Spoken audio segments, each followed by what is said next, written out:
Dragons ranking 551. We are back with another Michigan breakdown video for the basketball. Michigan finally got a much-needed win. This is week 9 of the basketball season. Last week, guys, I apologize. I didn't get week 7 out. I explained that the video got corrupted, and I don't know what went wrong with it. Either the video didn't record. I take full responsibility of either forgetting about the video. It was such a hectic week. I don't really remember what went wrong, but I'm pretty sure the video, I recorded it and then it just never got overlaid properly from the app that I'm recording in, which is Zoom. So something just went wrong and I apologize for that. But don't worry about it, guys. I'm still going to get out every single game to the best of my ability. Um, when Michigan gets a break, I think they'll probably have like a Christmas break or something. That'll be all about, the football, and then they'll go back to basketball and yada, yada, yada. But there'll be probably one or two games that I might not be able to upload because I may be going to those games, but we'll see what happens and we'll see what happens on that. Other than that, let's just go right into the highlights and let's talk about this stat line as well. So, a much needed win for the Michigan Maize and Blue, 90-75. You could call this like a little brown jug game. Obviously, it's not really because they don't bring out the little brown jug for basketball as well as football, and they don't do that mumbo jumbo. But with Llewellyn out for the season with a torn ACL, everyone else has to step up. Doug McDaniel was a good player last night as he had 15 points, 7 assists, 2 rebounds, and Kobe Buffkin with 15, 4 assists, and 2, 27. Now, granted, yes, they're playing against Minnesota, who's not that very strong of a team. They're 4-5 now. Jett Howard had some really good points, 14, 3 threes. I mean, for the rebound and assist, Hunter Dickinson with 4. So these are your leading scorers, McDaniel, Buffkin, Howard, and Dickinson. Williams contributed. These guys contributed, but a couple threes by number 42 here. Will Tenchester and number 24, Yossi Kwa. I don't even know how to pronounce that name. That is a crazy ass name. Chase Howard got a 2-pointer.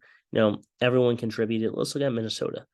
So Minnesota had Battle of 11, Joseph with 11, Garcia with 13, Cooper with 16. So those were their lead scorers. Oh, and Payne with 15.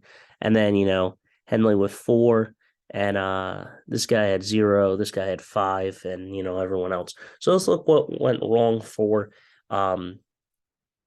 Minnesota. And let's look what went wrong for Michigan, but still went right for them to win the game. And, win by 15 points. Originally, they had a very good first half. They were kicking their butt and stuff. And then it went 47-31 into halftime, but they were leading 34-13 at one point, which was really impressive. And then they were leading by 30 at one point in the second half and stuff.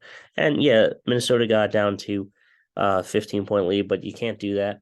So let's look at the field goals. Field goals 52, 49. 3-point percentage was on target. 55, 40 for them. 63, 62. Remember, I said it will come when it matters most, and it will come usually more in March Madness.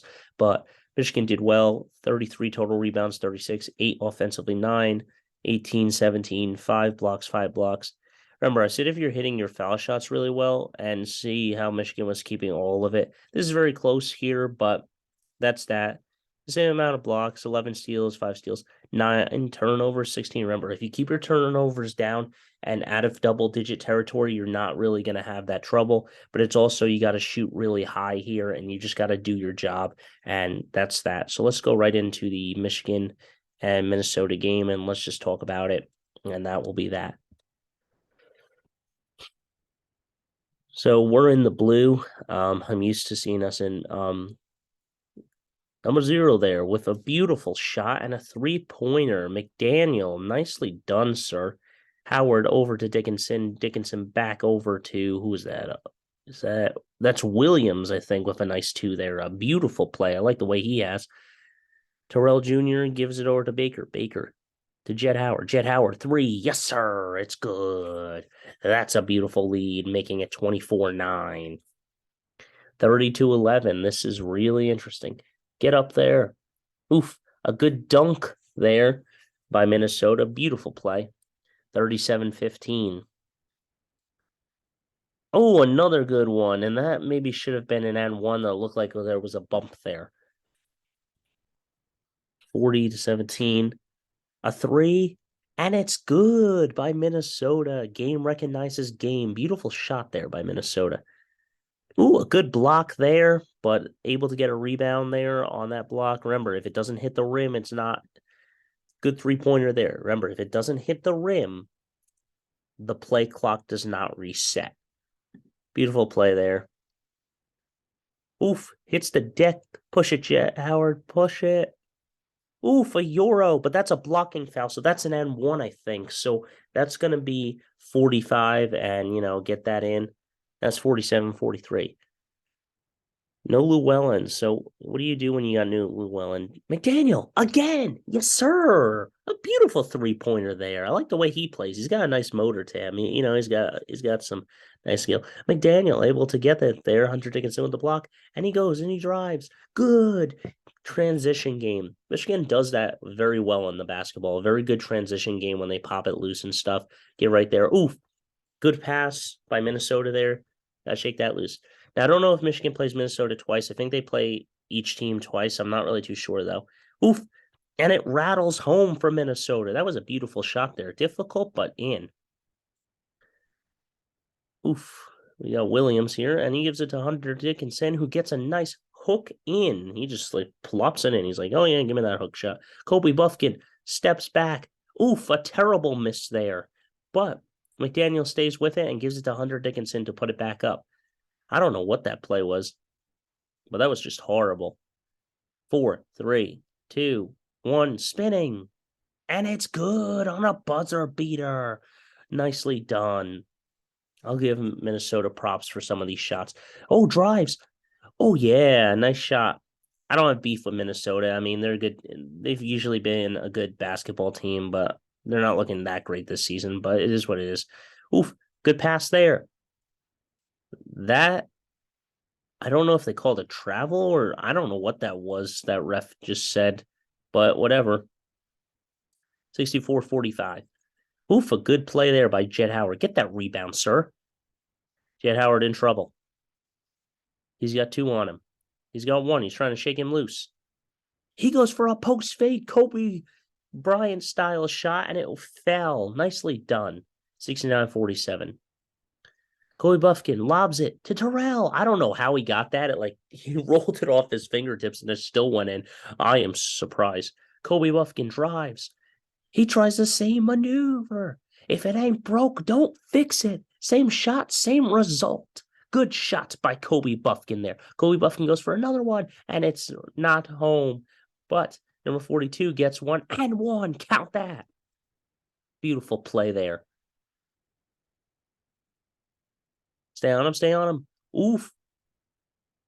That is a dunk, but they called a flop penalty. Now, guys, there's a new rule in basketball that I've never seen in college basketball. If you flop and you get a flop warning, that's a technical. You get a T for that. There is no flop warning anymore. Just as I explained in one of my rules in a video about sideline warning in football, they might get rid of that sideline warning thing and just say there is no sideline warning anymore. If you guys come onto the field, you're going to get a flag and you're going to have 15 yards and stuff. That's what happened there, and that's what happened. So let's go back on that play here. So you can see, I don't know, his feet look kind of planted. He gets banged, he gets knocked down. I guess they call it a flop. It didn't look like a flop to me, but I'm trying not to be biased here. I don't know what that was. Right to Terrell, and he gets blocked the shit out of. My goodness. Go down low and, just an easy basket, and that's an M1. The guy raised his hand and said, and one. Come on, Jet Howard, do something with it.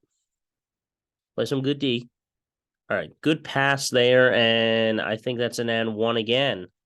Yes, sir. They were trying to bully Hunter Dickinson there. That Buffkin. No, that was Howard. Howard back to Howard, and he yams it down. Yes, he goes Yamasham. Slam that ball right into the basket there. Now they push the pace. They give it off to Terrell. Terrell spins. He gets the shit blocked out of him, but gets a rebound and dunks in and puts a poster on the screen. And that will be the end of the game, 90-75. Michigan wins. Game match point. So that is that. But very, very weird rule with the flop penalty and stuff. I've never seen that in my life where that rule has to be changed. Now, I did say last year, guys, in a TikTok video that if a guy is banging around in the paint so much and stuff, that should be a foul. I mean, you see an offensive player, the center who has the ball, and he's just slamming off bodies and knocking them on their asses. That should be a foul. And I've seen him multiple times by Hunter Dickinson and other players that it just doesn't happen. Now, there are ones where he'll set screens and stuff and they'll slam into him. Now, granted, those are not necessarily fouls because he's just a big body. And if you slam into him, you're basically slamming into a brick wall or a freight train. But that's all I have to say. Michigan got a win, and 6-3. We'll see how the season continues to play out. Obviously, this is week 9. So until next time, guys, don't forget to stay radical. I'll see you in the next one. And remember, go blue, and good luck on December 31st. 2022 when they play TCU.